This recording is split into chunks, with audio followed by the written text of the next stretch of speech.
Le podcast est présenté par Altitude Sport, qui est ma boutique préférée pour l'équipement et les vêtements de plein air. C'est une boutique canadienne basée à Montréal. Ils ont plus de 400 marques, voire 60 marques canadiennes si vous souhaitez encourager local. Et ils m'ont demandé de vous donner 3 conseils au niveau des accessoires de course. Fait que mon premier conseil, quand vous choisissez une montre GPS, c'est important d'avoir une montre qui est capable de vous donner toutes les informations que vous avez besoin, c'est-à-dire, moi, en ce qui me concerne, la fréquence cardiaque, l'élévation, le pace pendant que vous êtes en train de courir, mais aussi le pace total de votre course et la durée. Ensuite, niveau lunettes de soleil, c'est important d'avoir des lunettes qui sont assez espacées par rapport à votre face pour pas que vos gouttes de sueur coulent dans votre lunette. Pensez à des lunettes de course spécifiquement conçues pour la course. Troisième conseil, ne dormez pas sur les bouteilles que vous pouvez tenir dans vos mains. Pour moi, depuis que j'ai commencé à m'habituer avec ça, c'est un game changer. Chaque fois que je vais courir 1 heure dehors, j'amène une bouteille avec du UPIKA dedans, puis ça me permet de soutenir mon entraînement et de rester par-dessus mes besoins ou mes cibles nutritionnelles dans ma journée. Fait que ça, c'était mes 3 conseils. Altitude Sport livre des fois le jour même à Montréal, sinon dans les 24 heures après la commande. Et ils ont toutes les plus grandes marques que vous pouvez penser au niveau des souliers, par exemple, Oka, Brooks, The North Face, New Balance, tout ce que vous voulez. Et utilisez le code promo UPIKA pour 20% de rabais sur votre première commande. Une production du Studio SF. Welcome to the UPIKA podcast, the podcast for sports geek, where we geek about sports with other sports geek. Quick word for my French listeners. La gang, c'est pas un drill, c'est un podcast en anglais. J'ai décidé que j'allais faire des fois, très rarement pour l'instant, des podcasts en anglais juste pour pouvoir élargir la base de personnes que je vais pouvoir recevoir parce que je pense qu'il y a des personnes extrêmement intéressantes qui sont anglophones. Et c'est le cas aujourd'hui. Donc, si vous n'êtes pas capable de m'entendre parler anglais, vous n'êtes pas obligé d'écouter l'épisode. Si mon accent vous énerve, vous n'êtes pas obligé d'écouter l'épisode. Il va y avoir d'autres épisodes en français. Merci beaucoup d'être là. So, like I was just saying in French, this is the first time I'm doing this in English. I've decided to try and do some episodes in English because I wanted to widen the spectrum of the guests I will host on the podcast. So this is the first time I'm doing this. I'm nervous, anxious, and if my accent is too thick, if you don't want to listen to me in English, you can stop right now. But if you want to stay, if you want to listen, I have an awesome guest for you today. The first English-speaking guest on the podcast is Ray Zahab. Ray is an absolute legend. He's an adventurer, ultra runner, coach, all-around insane person. When I wrote to Ray to have him on the podcast, he wrote back, he said he was coming back from an expedition on Ellesmere Island. And when I looked where Ellesmere Island was, I was shocked because it's an island in the Nunavut, and he crossed the island. I think it took him 21 days. The warmer it got on the island was minus 35 Celsius, which is an insane thing to think about. We talked about this, of course. We talked about a lot of other expeditions Ray did in the deserts, in Death Valley. So we talked about how to prepare your body and your mind for extreme cold, extreme heat, long adventures, and how to overcome obstacles, how to learn from failure. Ray is an awesome guy. He's an awesome communicator, and he's really an inspiration. And if you want to take his teachings and apply them to your own sport or your own practice, whether it's for marathon running, triathlon, ultra endurance, or even adventure, I think Ray is the perfect teacher for that. So without further ado, I hope you guys like this. I hope my English is not too much of a barrier. Please tell me if it is. Please write me. I want to read all your comments. And without further ado, have a good. One quick thing I forgot to mention. I, for some reason, lost one XLR cable, so we had to share mics, me and Ray. But it's a good thing because I could just ask questions and then leave the mic to Ray, and he would talk, and so my English would not be as exposed. Anyways, have a good podcast, and see you next time.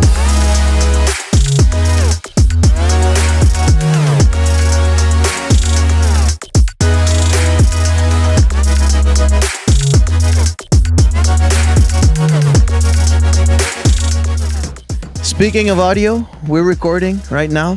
Like I said before, I don't have an XLR card cable, so we're gonna have to share mics. We like sharing. Yeah, we like sharing, and it's gonna be great because this is the first time I'm doing this in English, like I told you before. So I'll be asking questions, and then I'll just be handling the mic over. So thank you for doing this in your beautiful place. There's a sauna right behind us in beautiful Chelsea. It's amazing. This place is amazing. And when I wrote to you, because I wanted to have you on the podcast, you just hit me back. You said, hey, great timing. I'm just coming back from this big expedition in Ellesmere Islands. I didn't know what Ellesmere Islands, what they were. I heard of them before, but then I looked on the map and I said, oh shit, all right, those islands. So can you just, how are you feeling now? Have you recovered from the huge expeditions? Yeah, it's a great question. Oh, thanks, PH. Have I recovered? I mean, I think so. The memories, right? Like it was such an incredible experience. Ellesmere Island, I think I'm going to get my fact right here, but it's like the 10th largest island on Earth. We're there in winter, crossing 28 days in a tent. It never got warmer than minus 35. Kevin Vallely and myself. And I have to say, before I get to the punchline, which is amazing about the wolves, the memories we made there on this expedition, we spent the first 6 days after arriving in Grise Fjord, a community in the far southern part of Ellesmere. 6 days with buddies of ours, Terry Noah and Silas and the guys, and Nolan, going from Grise Fjord by snow machine. Yeah, 6 days, like skidoo, all the way to Eureka. Getting to Eureka, and then the guys dropping us off. And then Kevin and I started our own expedition. So we had our own skidoo expedition with our buddies, which was amazing. We made so many memories. Howie Stern was with us too, the photographer from Colorado. And then they left. And then we started, right? So 28 days in that cold. It's an island where 200 Arctic wolves left in existence live. We thought if we see one, we're lucky. We saw 31 wolves on the expedition. I mean, it's crazy. Anyhow. Yeah, it's. I watched on your socials all the images, all the thing you shared about this, and it's amazing to me that it's something that doing this expedition can cross your mind because it's so hostile, so difficult, so cold. Minus 35 being the warmest, like you said. How does doing something like this comes into your mind, and how do you prepare this? Well, I mean, look, anything's easier than all these black flies flying around us right now, in case anybody's wondering why we're doing this. I've been doing this a long time. This was something like my 42nd expedition. And what's interesting about that, and half of them, by the way, have been in the coldest places on Earth. Half of them have been in the hottest places on Earth. So I've ran across most of the large deserts on the planet, and then I've done expeditions to Antarctica, all over the Arctic, Siberia, Kamchatka, etc. in winter. But Kevin and I both talked a lot about this on this expedition, and I'm not sure, and I did a social media post about this, which I know you saw. I'm not sure 10 years ago we could have completed what we just did. It took now, the amount of experience we've had all these years of dreaming of doing a trip like this together, because Kevin and I went to the South Pole together. We've been across Lake Baikal in Siberia together, unsupported. We've done a lot of trips together, but this one was like extraordinarily difficult. To answer the question, why? I mean, this place is stunning. It's beautiful. It's super remote. for your listeners, look up Ellesmere Island on a map. You saw it for the first time. It's like right at the very top of Canada, right? And so to be there in this place in the season when it's its most Arctic-y, right? You're there in the winter. You start out in the winter, you finish in the spring, and just being out there and immersing ourselves in this place was just something that we dreamed of for so long. So we gained the skills, the knowledge, and the ability over time to be able to do this. Now, we attempted an Ellesmere expedition a couple of years ago and failed. It got too dangerous. We had to say, okay, we got to pull the plug. And we learned from that. And I think that's something that, again, coming back to humility with age, I'm not sure. But we were so well prepared for where we are in life now to do this thing that even when we were out there and it was so difficult, we'd say to each other, we got this. Yeah. Like, we can do this. We're going to get this done, you know? So it's crazy to think that you've tried it before and failed at it. And still having the envy to try again, to go again, is something that is hard to comprehend, because when you failed the first time, you said it was too dangerous. It's not like, let's say somebody who wants to run a 100K. It's hard. It's really hard, but you're never in grave danger of dying, right? Mm-hmm. So you can say, hey, I failed my goal of running this ultra 100K, I DNF. But if you DNF a race, it's not that bad. You can walk to the next aid station and then you leave. You're disappointed, sure, but you can say, hey, let's go again. But now it's something completely different, where you felt your life was too much in danger to keep going, and then saying to yourself, hey, you know what? Let's go again. Let's go again. So how do you manage this real danger, and how did you mitigate this time to go again and try to what have you learned in the first failure that led to this success now? You know, that's a great question. And I'll say this. A teacher, a buddy of mine, said to me, the acronym for FAIL, take each letter. It's the first attempt in learning, right? And that first expedition that Kevin and I attempted in 2022, the route was completely different. We were going south to north across all of Ellesmere, not north to south as we did from Eureka to Grise Fjord. So the route was different. We learned right away, the wind direction. I mean, just the most basic thing. A difference in wind direction. Go slightly later in the year. So the first time we went earlier in the year, we went slightly later because our expedition was 60% overland, and we wanted to keep it that way. Overland travel, we had something like 30,000 plus feet of vertical on this expedition. There was a lot of vertical. But going overland would give us the opportunity maybe to see wildlife, so that we didn't want to change. We had all kinds of versions over the years of the expedition we wanted to do. We knew we wanted to do something on Ellesmere again. Not what we attempted the first time, something different. And we looked at all sorts of different, ways of doing this. Maybe dog teams, maybe on foot, maybe with ski, until we landed on, logistically, training-wise, team-wise, what was going to work best. And we pushed all the chips in like a poker player and said, okay, all the bets are in, like, we're going for this thing. And between 2022 and now, and you know this, got home, who would know I'd get cancer? I mean, so I go through chemotherapy, all these things that build resilience over time. And you're like, frig it, you got one life, one chance to do these things that we love so much. And I'm very fortunate and blessed to be able to do what I do for a living. Kevin as well. And we said, all right, we're going to train like crazy. We're going to prepare like crazy. We're going to take what we learned from the first time, and we're going to go after this thing, It's awesome.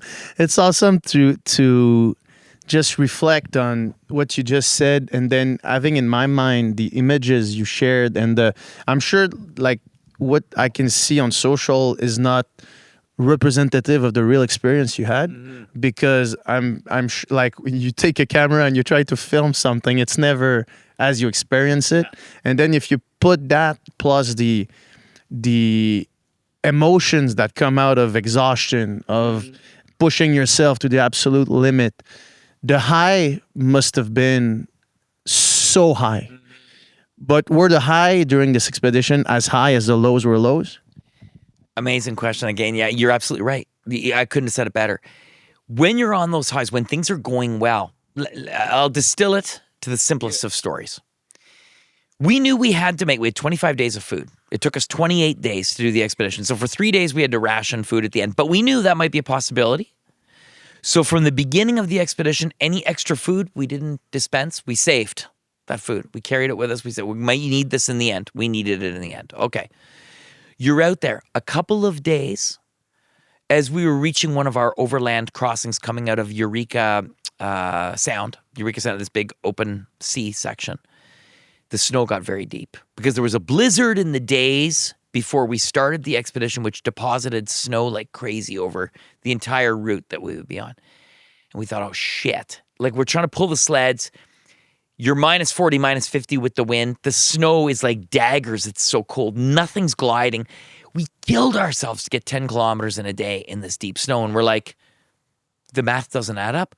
We'll never make it, right? So you're at your lowest point and you're thinking, why do we try? Like, we're not going to make it. And I mean, rescue? Give me a break. I mean, what are you going to do? You're in the middle of nowhere. So, and then that night being in the tent together and saying to ourselves, to each other, because we've been here before, we've had struggles before. And we'd say, okay, we know we can overcome this. We know that things will change in different parts of our route. Let's just stick it out. We just got to draw. Next day you get up, you get 15K. Okay. All of a sudden, yesterday you're in the basement. You're so low with the emotion. You got 15K, maybe even 20K. Now you're up here, right? So absolutely, there was a complete distance between the highs and lows. They were as high as they were low. But I'll also say, you'd mentioned, there's the part you do a social media post. We could only use the Starlink a few times when we were out there at the satellite to get posts up for the schools that we're following and all that stuff. And we had limited battery power. It's very hard to tell the whole story. And those hard days were really hard. I mean, when it was cold, an example, so cold that when we would set camp, Kevin would be setting up the polar bear fence outside our tent, and I would go in with our bags. Crazy. And It's a thing. Yeah, it's a thing. So we got this polar bear fence, and then I go inside. The tent is very small inside. I go in, I start unpacking our bags. I had frostbite all over my hands, not from skiing, from touching the stuff in our bags. That's how cold it was, right? Touching fuel bottles, and that sort of thing. So the difficulties on the simplest of activities, surviving your daily survival tasks, turning the stove on, unpacking your sleeping bag. You're getting frostbite from doing these things in the same way and you can't describe everything to everybody that's following. Last year when I crossed Death Valley in July, from the furthest point north to the lowest point, the Badwater Basin, solo, and I had resupplies anywhere between 10 and 20 to 30 kilometers. Dude, I was so overheated that I was seeing double it sometimes, right? And I trying to explain that, it was so difficult. But at the same time, Kevin and I chose to go to Ellesmere. So there's no point in complaining about it. We chose to be out there. We knew it was going to be really hard. So at some point you say to yourself, as hot as it is, as cold as it is, I get to do what I love to do. And I'm choosing to be here. So what the hell? Give it everything you got, Yeah. Yeah, for sure. And for the people listening, and myself included, maybe like those big adventures are not something we will do or have the ambition to do. But most of us want to achieve endurance performance in ultras, in Ironmans, those type of things. And what you're describing right now is like a macrocosm of what can happen in a shorter race, but now everything is magnified because the lows are probably really long. It's a whole day, but then you're thinking to yourself, tomorrow is going to be something completely different. Tomorrow might be a high. Yes. And things pass. Things pass. I'm not sure if those adventures give you a perspective on shorter distances or just maybe life itself. You know what? People ask me all the time. When I ran across the Sahara Desert with my buddies, Kevin and Charlie, 7,500 kilometers, 111 days, right? From West Africa to East Africa.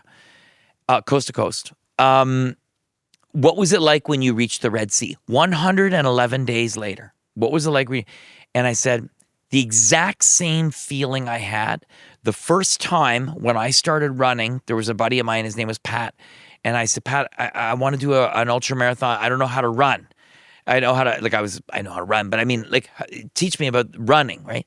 And so the first time I was able to run a 7-kilometer loop where I was living at that time, another part in Chelsea, 7 kilometers without taking a walk break. And I was in great shape because I was racing mountain bikes and everything at the time. But I was running on the road. It was really hard. And I ran 7 kilometers. I left my door and I came back to my door at my apartment and I opened the door and I thought, shit, I ran 7 kilometers and never walked one step. That feeling I had of doing that is the same I felt when I reached the Red Sea. So the great things that we do in our lives are relative to us as individuals and to what it is that we're doing in the day. And I never forget that. I never forget. Like, for me, achieving our goal, our dream, this 3-year, 4-year process of Kevin and I crossing Ellesmere in the way that we did on our route that we did was as rewarding as me going for a 20K trail run with my daughters and them kicking my ass. Yeah. That reward I get from seeing them do their thing, from the joy that I get to take from what I do, is in every day of every expedition.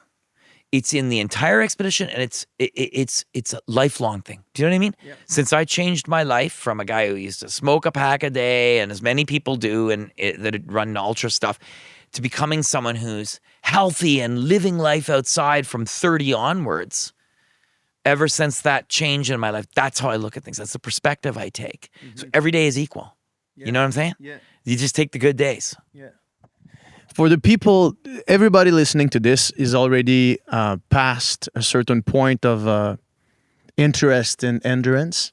But for somebody outside looking in, it might be hard to understand what you're saying. That everything you're doing, it's always like it's always so fulfilling. And every time you go out, every time you push the boundary of what you can do, every time you do a PB or you do a further distance, or you push what you think you can do, that feeling is, for somebody outside looking in, might be absolutely insane. But like if I was to look at your the way you handled your career and say, all right, so what's next? Is gonna run the whole around the world. It's gonna take always further, always more dangerous. Do you still feel like you need to push this boundary, because your boundary is now really expanded and is large, really large? You know, it's interesting. It's never been about that for me. It's never been about what's the next great or way that I can challenge myself. Any expeditions I've done, I've chosen them because they're places that I want to go. I would like to visit. I want to be in. Crossing the deserts, the Atacama Desert from north to south, 1,200 kilometers, give or take, in summer. Navigation was incredibly difficult. I was alone. I found it to be one of the most difficult expeditions I've done, but I loved every minute of it, even though it was extraordinarily difficult. For me, it's more about experiencing life. And now I have this blood cancer. It's not curable. I'm in remission, blah, blah, blah. I don't even think about a comeback. I don't even think, I think about making a great espresso like you and I just had in the kitchen at my house, or like seeing my daughters or my wife, she's an ultra runner, doing their thing. You know, life is short. Yeah. Life is short. And I think that we lose sight of that. And instead of spending this time that I have now, as I did the first 30 years of my life, with a negative, I don't want to say always negative, but a negative sort of tinge. Do you know what I mean? Yeah. I've said to people before, in the old days, up to 30 years of age, I would wake up and if it was cloudy out, I'd be like, oh shit, it's probably going to rain. Yeah. Now I wake up if it's cloudy out and I'm like, I don't have to wear sunglasses on my run today, right? It's slightly positive. Just like you walk into a room that's dark, what do? You turn on the light switch. You can't have light if there's no darkness, right? Yeah. You can't have these awesome experiences in your life if you're not willing to accept that there will be setback, there will be pain. So in this period that I'm in now, any adventures I'm doing in the future, it's not about trying to best the last one I had. It's about experiencing the time that I'm in, being places that I want to go with people that I love and want to spend time with. That's what life's about, you know? And for me, that's what adventure's about. It's this resonates with me a lot because I had I'm gonna have to think about what you just said because I think it's an awesome way to look at sports, to look at challenges, and to the sunglass thing is a really nice metaphor for it, I think. And this is gonna stay with me for a while. Like you just said that to me, but I think this is gonna resonate with a lot of people. It's awesome. Earlier you talked about training for Ellesmere expedition, and I wanted to talk to you about how to prepare your body for either that cold of an expedition or that long of an expedition or that maybe the Sahara, so warm. Because a lot of people, and whether we like it or not, climate is going to change. A lot of you don't need to go in the desert to experience intense heat.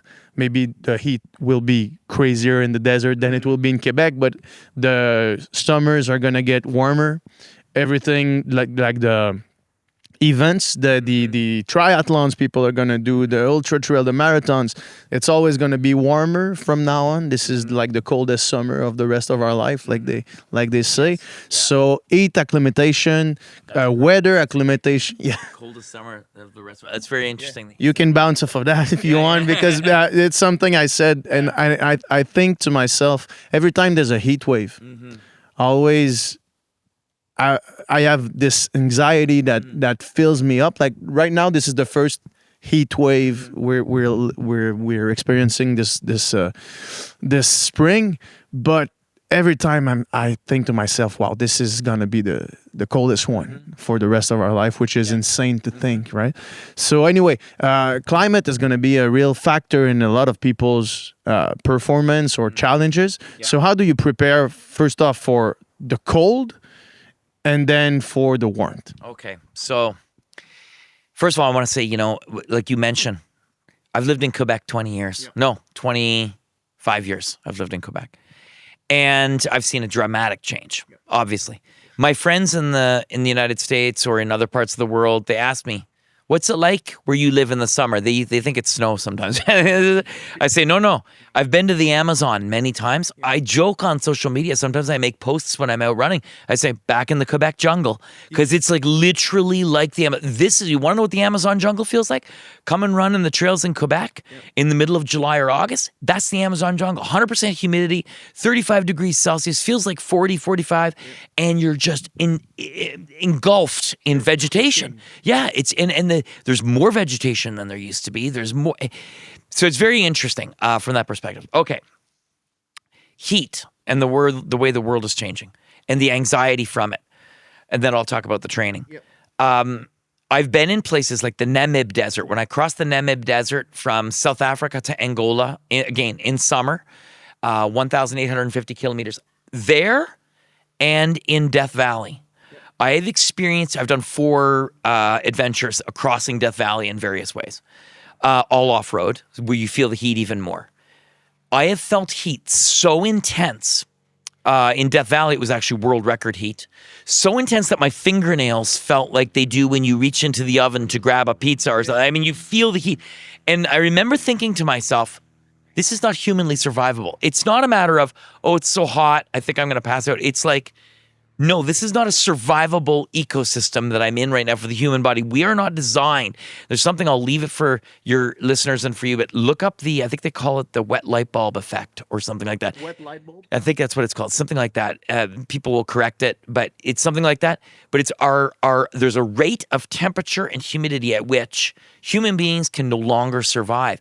And I've been in these temperatures where I'm like, oh my God, if you were in a city, Mumbai or something, the massive die-off of people that would happen from extreme heat events is crazy. Okay, so preparing for expeditions. Whether I'm doing a hot expedition or a cold expedition, and this is where it's going to sound crazy, I prepare almost identically in the same way. Whether it's extreme cold, extreme heat, I'm a big believer in being in the sauna. Now, why? Yeah. Why extreme heat? When you're in extreme cold or extreme heat, there's an adaptive process to either. So when we went to the Arctic, we arrived in the Arctic, we had a 6-day snowmobile expedition to get to Eureka, right? Okay, it was minus 50. You're on a snowmobile going 100K an hour while the wind chill. You can do the math. It's cold. You adapt to the cold in that time. You get, we said, hammered in. So by the time Kevin and I started, we were so cold, we were like, all right, minus 40 doesn't feel so bad now because we've been on snowmobiles for 6 days, right? All right. And now no wind in your face. You know, exactly. You know, very little, much less. In the extreme heat, same thing. You go to Death Valley in the middle of summer. Okay, you're there 2 or 3 days before you start the trip. You sort of get used to it, you know? But in the process at home of getting ready, you stress your body. It's all about stress. Heat stress and cold stress are stress.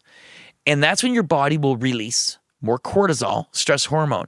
So and then other hormonal factors will occur that depreciate our body's capacity to either warm ourselves or cool ourselves, right? So how do we adapt to cold or heat the best way? We induce a stress effect on the body. And the sauna, by going in there and being able to take a liter of hydration, go into the sauna and be able to not only drink it and be bloated at first, but to drink it and sweat it right out instantly. Your body is saying, oh, I've adapted to this extreme heat. I'm able to cool myself with the fluid heat. I'm no longer like drinking and I'm totally stressed out and I can't sweat. I drink, I process. I drink, I process. And then I train my body to eat in a stress situation and process. So the more I can get my body to process through a stressed environment, the better prepared I'm going to be, hot expedition or cold expedition. And that sauna applies, that's my neighbor's beeping. Yeah. That sauna, you know what? I think it's the kids over there. Yeah, maybe, no problem. Yeah. Let's just pause for 1 second.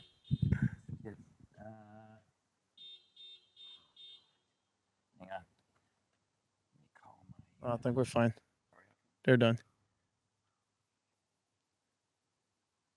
Yeah, it's They're all right. so cute. It's They all go right. out there and the boys and they honk the horns. So starting over again. So when you're in that stressed environment, your body's prepared because you've prepared before going there, before arriving. So then your body has the opportunity on the snow machines to adapt to the cold. You've put your body through stress. You've adapted to stress. And so whether it's hot or cold, you will adapt. Mm-hmm. You talked about eating. Well, you create a stress on your body to prepare for this. Do you eat in the sauna? As I'm getting closer to my trips, like so when I was going to Death Valley last July, I knew that I was going to keep moving nonstop. It took me 53 hours to go from furthest point north to the basin, the lowest point. I knew that I wasn't going to stop, so I had to eat on the go. Or stop. Okay, so I lay on the ground for an hour and then I get up and just keep going. So I knew I had to be able to take those calories in. When you feel like shit, it's 1,000,000 degrees out, right? You do not feel like eating. The sun is blazing. You don't want to eat. But you got to train your body to eat in that heat if you want to go there and do something in the extreme heat and take the calories in that are required. You got to burn 20,000 calories over those 53 hours. I don't know what the exact number would, but a lot. So yes, I'm in the sauna, and just before I go, in the weeks leading up, I'm like, all right, here it comes. I'm eating. It's 190 degrees, and I'm eating and drinking, and I'm not getting sick to my stomach. I'm able to process. Yeah, it's really interesting because eating when it's warm, it's not the same thing. And for my experience in ultra running, every time I did an ultra race, it was always so warm. Mm-hmm. And even though you think you can eat 75 grams, 90 grams of carbs every hour, when it's 35 outside, it's not the same thing. And you have a gastric problem and you need to stop to the bathroom, and sometimes you just feel nauseous.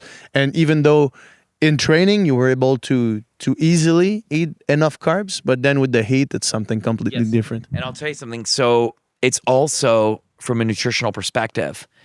If you're eating foods that are high glycemic, think about this. You go to an ultra marathon and you're filling your body just full of pure sugar. Yep. When you're at home and you're working on your business and you're highly stressed out, you don't reach for a box of donuts, right? You mix in good nutrition. So when you're racing, you want to have a mix of good nutrition and those high glycemic carbs. You have to have that to mitigate. You got to take on good quality fuel if you want to be able to continue and not get sick to your stomach. Also, I would say this about my expeditions. Nutritionally, preparation is key as well. So depending on where I'm going, when I crossed the Gobi Desert in Mongolia, that was over 2,000 kilometers, again in the summer. It is, I believe, the least densely populated country on earth. So running across the Gobi Desert, my crew, my team, I was solo, but I would get a resupply maybe once a day, or I would see them twice a day, once in the middle of the day and at camp. And I was running 60 to 80K a day, cross country, navigating. And I would bring with me the food that I could eat that was preservable for. But when we started the expedition, in order to have food at camp each night, there's no grocery store out there. There's nothing out there for 2,000K. So we had beans, rice, potatoes, very high carbohydrate, but the food won't go bad. So how did I train myself? Beans, rice, potatoes before I went, because I knew what I was going to be eating. Yeah. In the same way, on Arctic expedition, this time Kevin and I had food bags, 7,000 calories in each food bag, plus we had a bag of olive oil cubes. So I took 6 liters of olive oil, poured it in ice cube trays, froze it, and put it in Ziploc bags while we were up there. So every day we would take these giant cubes of olive oil and put it in everything we ate. So essentially, 80 to 90% of our calories were fat. Yeah. Fat is 9 calories per gram. Yeah. It's essentially lighter for the energy that you're able to get. So when we go on Arctic expedition and you're unsupported or you're self-contained, you are more efficient to be on a high-fat diet. Yeah. So I changed the way I eat. Yeah. So based on the expedition or adventure I'm doing, I train myself to eat that way for what's available to me, if that makes sense. Yeah, it totally makes sense, because when you go in an expedition like this, it's low intensity, but so the fuel is fat, mostly fat. Yeah. But so the cube of olive oil is pretty interesting. And did you before going there, you need to make sure your body responds well to the fat. So you said you change your diet, but what was the diet? What were you eating at your place every day before going? Yeah. So basically I eat normally a Mediterranean style diet, a lot of Lebanese food and that sort of thing. But I cover everything in olive oil in preparation for the trip. So I increase the amount of calories I'm eating on a day-to-day basis, and lots of olive oil. So a snack would be sardines and olive oil. Yeah. You know, I just eat the whole thing up, and the olive oil that's in the can. I know that sounds gross to people, but I love sardines. But you know, my kids hate it. In my coffee in the morning, olive oil, blum, blum, blum, blum, stir it in, mix it up, you know? And so you get your body adapted to that. Yeah. And then it's not strange to the body when you're on expedition. The big mistake people make when they go away and let's say they're on a trip and they're going to do high fat is they're not ingesting that fat before they go. And then, you know, you get there and you get the shits and everything else, right? Yeah, because the last thing you want to get when you're crossing Ellesmere Island is to get yeah, for sure. And when you talk about the 7,000 calories bag, what were those bags? Dry food you just eat up with water, or? Yeah, so a combination of dehydrated food. Yeah. Bars, Exact Nutrition, you know the guys, and Exact Nutrition protein bars, which we ate tons of because they were just so light and taste amazing. And then we had chocolate covered almonds, tons. We had obviously the olive oil, but the big thing was we make a soup that has miso, so it's high in sodium, collagen, noodles, tons of olive oil in that, and you would drink that, and that accelerates your metabolism right away, right when you get in. And then, of course, we tried to keep it as clean as we could, which sounds funny, but we wanted to be healthy. We had these turkey pepperoni sticks that were amazing that Farm Boy gave us. High cal, high fat, you know, and all of the elements needed for recovery. Yeah. And speaking about liquid and water in Arctic expedition, I guess it's pretty simple. You boil snow, I guess. But when you cross deserts, do you need to acclimate your body to work under low hydration? I heard about Killian Jornet talking about he can do 7 hours run, no water, because he used to do that with his mom when he was younger. Is it something you can train? Is it something you can work on? Great question. So normally for me, when I'm training, like when I was training for Death Valley last year, I go through 2 periods of 2 phases of training, and part of it I think might be genetic, but like it's normal for me in summer here up to 25K. I don't really need any hydration. Really? Yeah, I just don't need it. Once I get to 30, I'm starting to, I'm carrying 500 mils or a liter, and depending on how hot it is. But you have to have the right tools for the job. So I also train myself in the lead up to Death Valley. So I'll give you a complete stark contrast. I knew in Death Valley, in order to keep my body temperature cool so I wouldn't die in that heat, that at each resupply point, I was going to need a lot of fluid. Now, I'm trained to go very long distances without a lot, but I can also process as much as I need. Yeah. So in Death Valley, I was drinking approximately, if you average it out over every 20K, 6 liters every 20 kilometers, and was able to process it, not get bloated, and get all that sodium, cool my body and keep going in temperatures that were as high as 52, 53. 6 liters every 20K. So I was constantly drinking to keep my body cool. And I was in a constant headwind that was hotter than the temperature of 50. Like it's like wind chill, but hotter. It was like a hairdryer in your face, like 52, 53 degrees Celsius. In the Arctic, it's so cold. It was so bitterly cold on Ellesmere. Kevin and I would get up in the morning with limited fuel. We would melt the water in the morning that we needed for coffee, which is critical, and for other, for breakfast, whatever, and to have some extra liquid in the morning. We would each fill a 750 ml thermos, and that was it for the day. And most times, we would go 10 hours of skiing and only have 1 cup of water. We had to ration. By the end of the expedition, yes, we were dehydrated, but our bodies adapted to a point that it was a non-issue. Yeah. You're peeing clear, which sounds crazy, but the human body is amazing at adapting. Now, I would never recommend anybody go out and try to train themselves not to drink. You can make yourself really ill. You can get very seriously sick. But over the years, I've been doing this 20 years. I'm obviously not a young man anymore.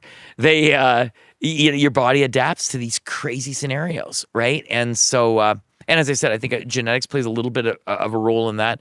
I find myself much better in the heat, if I could say it that way, than I am in the cold.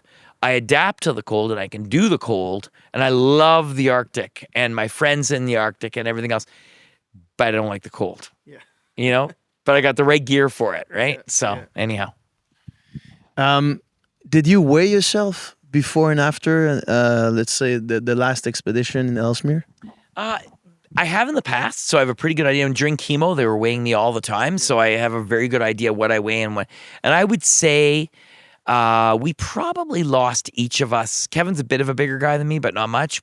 He probably lost 20 pounds. I probably lost 15. And I weigh about 150 pounds. I went in at 100. I went in fit. So I was probably like 130, 135 pounds at the end of that trip. But I've had bigger losses in running the Sahara. When we went across the Sahara, we gained significantly. The conventional wisdom in those days was gain because you're going to lose so much. And I found over the years that that's not necessarily effective. Gain before because you're going to lose. And I found out after a few years that, you know what? You use more energy when you're heavier in the beginning, and so you're going to end up in the same place anyhow. So go in as fit as a fiddle and then lose what you lose, So Sahara, I was 165 pounds when I started, and I was 119 at the end. So it was a massive drop. Yeah, and I mean, we were injured. And we were in bad shape. Yeah, we were in bad shape from that. But 36 pounds. Yeah. We were in bad shape at the end.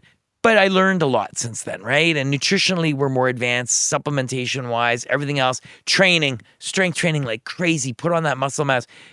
Using the sauna. I wasn't doing those things when I ran across the Sahara. These are things I do now, hopefully to have a longer career. Yeah. When I first heard of you, I told you before we started recording, it was Elliot Cardin because you were coaching him at the time. Now, I think you said you supervise his or you help him out with his own training. But one thing that struck me because I followed Elliot, I've been following him for a while. One thing that struck me with his training regiment was volume. So much volume. And is it something you do yourself? And in your coaching practice, is it something you put an emphasis on? I remember Elliot did I think it was before UTHC when you won a couple of years ago. I think he did 2 weeks before a 70K, hard pace 70K, which is kind of a lot of Ks to run 2 weeks before your race, right? So is volume something you're doing yourself for these big expeditions, and is something you prescribe for your athletes?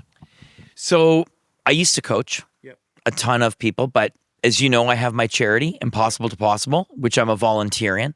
It needs to be funded. So I do other things that enable me, like I speak, I do corporate speaking events. I've dabbled in television, had a couple of shows. I write, had a couple of books. I do other things that enable me to fund the charity, including my own expeditions, my guiding company, Capic One, etc. So coaching for me now is not a business. It's something I do from passion and a way to give back to my community, the endurance community. And so Elliot, so I don't charge people to coach them. No. I just, and it's only 3 or 4 people that I'm working with at a time, and that's it. And I do it because I love to do it when I have time. And then give them the tools, like Elliot, so they can learn their own physiology inside out and then put together their own programs so they can become self-sufficient. And now I have the honor of Elliot bouncing ideas off of me, saying, hey, what do you think of this? He's writing his own program. He's doing his thing, and I'm there to help mentor, call it whatever you want, but just to someone that he can trust and bounce ideas off. Anyhow, everybody's an individual.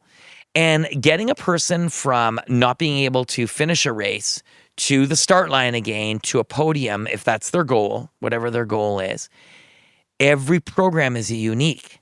Every physiology is in some ways unique because Elliot works his ass off to be one of the great ultra runners in Quebec, but also he works as a full-time job. It's very hard to be at his level. And I have to tell you, I don't know if he posts his workouts on Strava or not, but it's insane how fast that guy goes, right? But anyhow, suffice to say that everybody's an individual. So volume for Elliot is something that worked. It may not work for someone else. My volume is nowhere near what Elliot's is.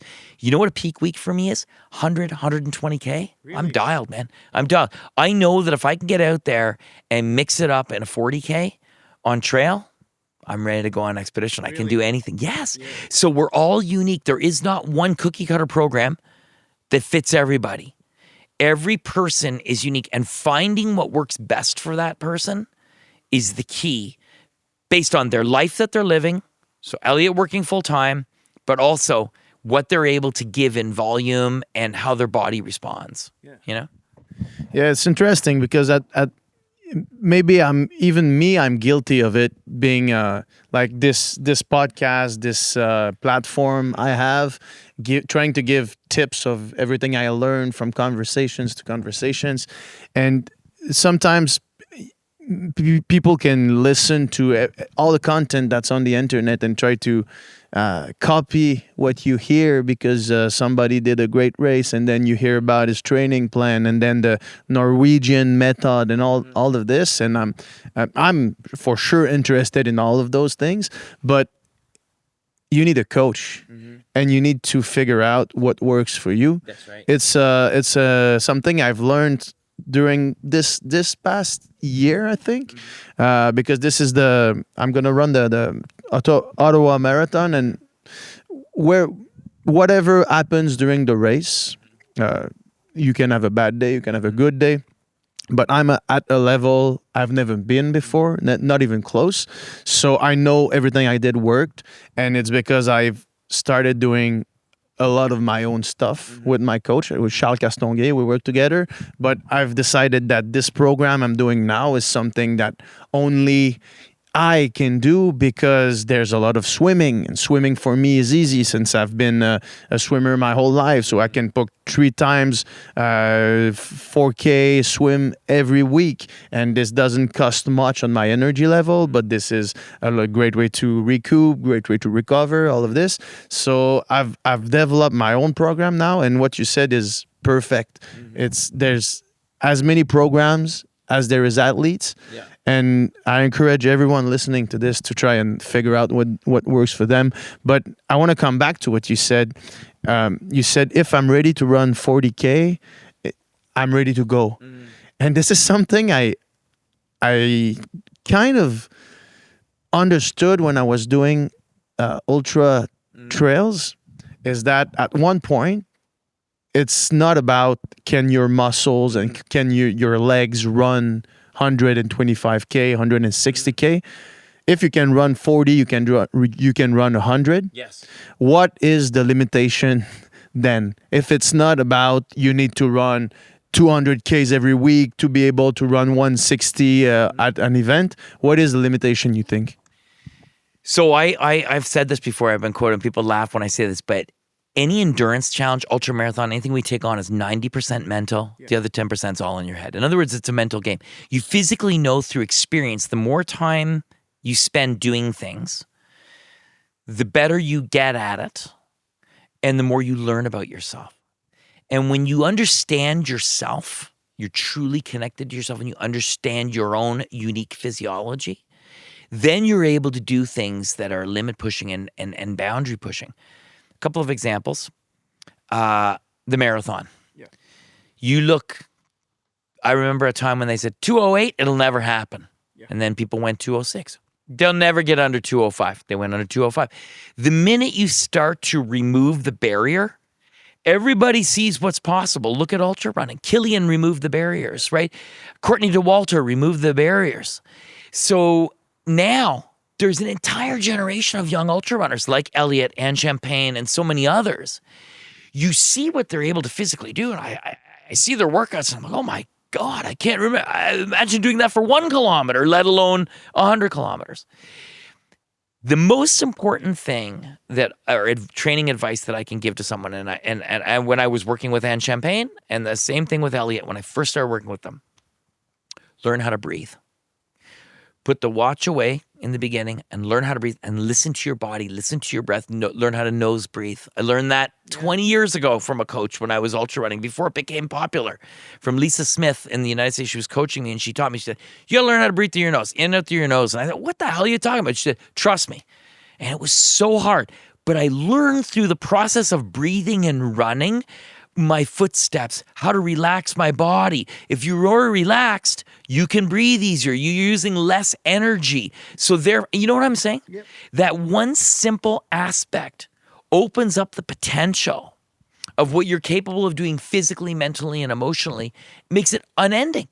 Because now you're inside. Now you know what your body can do. You understand your body. You're almost able to communicate with your body. So the great athletes like the Elliot Cardanes or the Courtney DeWalters or any of these great ones that we see, they have learned that they can be freed from any boundary, right? It's all how, as long as they're not sick that day, it's the willingness, the understanding of how hard they can push on that gas pedal before the engine blows.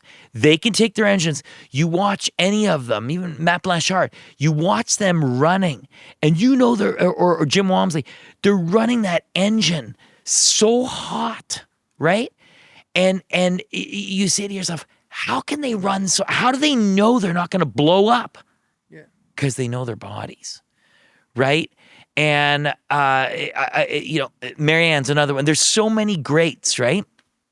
They all have that ability to understand and dig deep into their body and know how hard they can push. And so you learn that through listening to yourself, through taking the time when you're running, almost a meditative effect when you're running. And then it becomes part of you, right? That's my tip for people. So to distill that down, get to know yourself a little better. It's a great point, because you said Matt Blanchard, you talked about Marianne, and I think those are two great examples of people that can push through what most people would consider season-ending pain or like soul-crushing difficulty.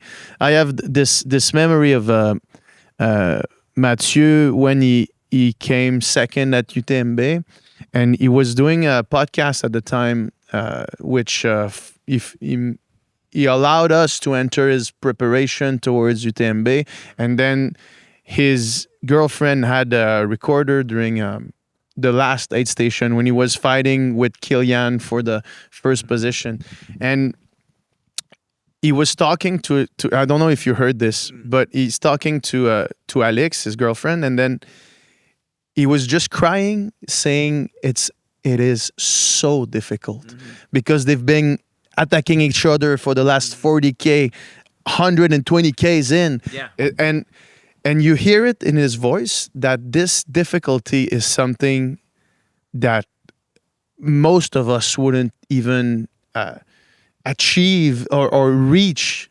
But he got there and he went over that and he finished the distance. And I think I don't even know if it's something everybody can experience, everybody can push through. But now that he's done that, everything is like the boundary. You just talked about the boundary. The boundary doesn't exist anymore for him because he knows that past this hill is something else. But if you haven't crossed that hill, I should say, you haven't seen what's beyond it, right? And I'm guilty of that. I've DNF'd a lot of races because I'm in the moment. I don't push through, and this barrier still exists in my mind. And it's really interesting hearing you talk about this, because I think a lot of people put barriers where we shouldn't, and trying to know ourselves, I guess, is the best way to push through. I don't know if you have any other advice on this, on how to prepare mentally to be able to push when the wall arises, because we've all experienced a wall, and not all of us have pushed through, right? Okay, so you know what? Let's just caveat this by saying there are times when you've broken your ankle or you have an IV hanging out of your arm. You're not going to finish. I mean, it's just the way it is. Bad day. That happens. But the other times that you're talking about, you have to think of it from this perspective.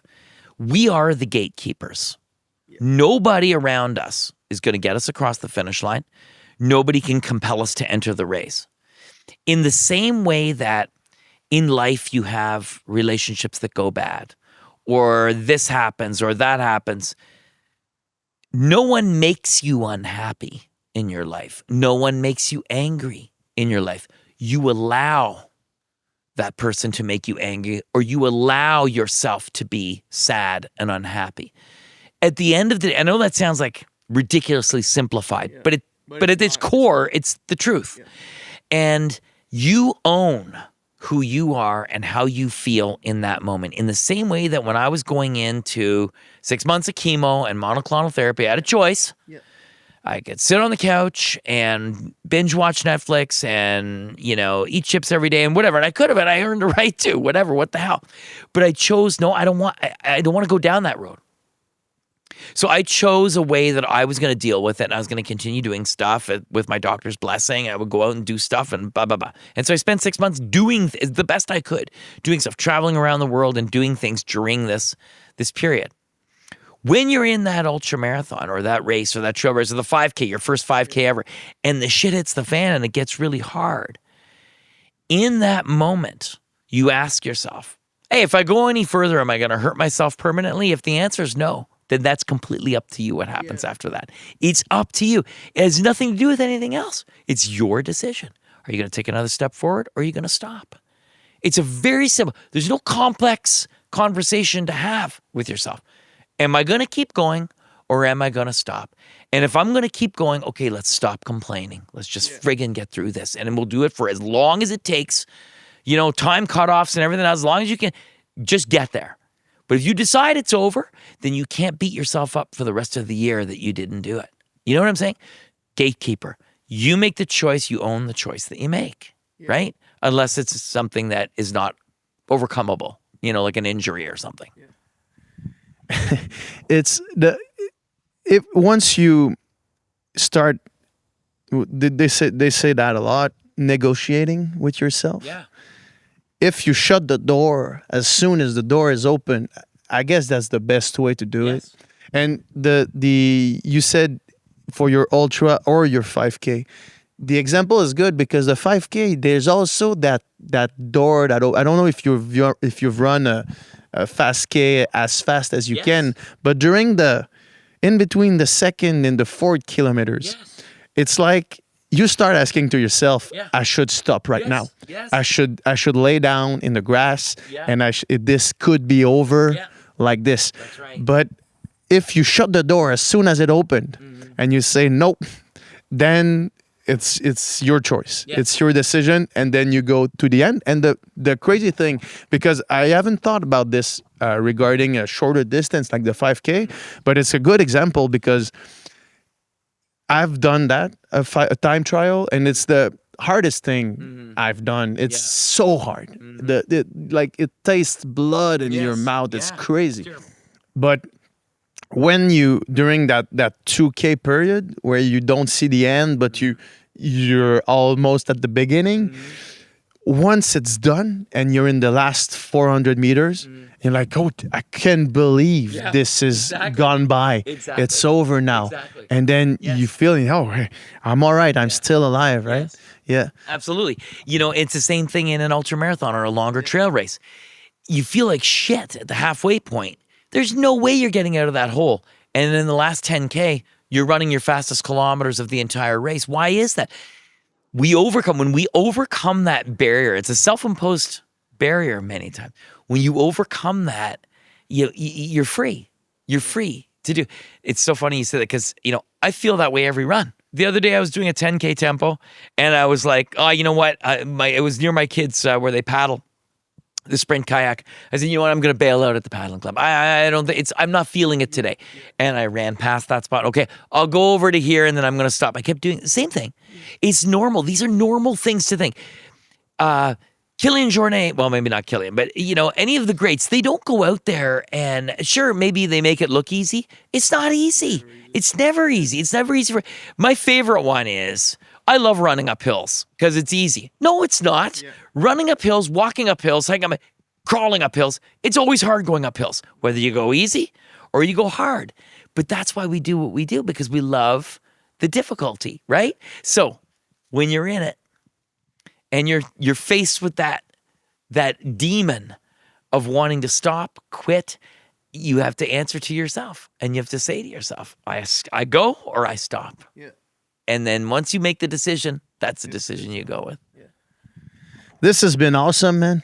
I really enjoyed having this conversation with you, and I hope we're gonna have a lot more, man, because this was great. Anything coming up for you? Anything you want to shout out? Anything you wanna say? A new adventure in the back of your mind? Yeah, I've got some ideas of my own, some trips that I want to do on my own, but most importantly, we've got our next Impossible to Possible youth expedition coming up in October. I can't say the location yet because they haven't posted it. No, because we got to wait, make it a level playing field for youth to apply. And then I'm guiding a group in Atacama Desert with Capic One with our company in November. Amazing group of people, super stoked about that. And then I'm following my daughters. My oldest daughter, she does spring kayak, and my younger one spring canoe. So they'll spend the summer doing that. And my wife Kathy's doing an ultra in Morocco in September. It's a busy year, so our family's busy, but life is to be lived. You know what I mean? And go full throttle all the time. And if people wanna is it your expedition you're guiding? Is it open for people if people wanna check it out? And so what's the site? And so hit me up on my social media on Instagram. It's always the easiest. I'm easy to find. You'll put a link in the thing, and then I have one of those link trees, whatever you call it. You get then all my contacts there, and people can find me or reach out to me, and I'll take them through it. Yeah.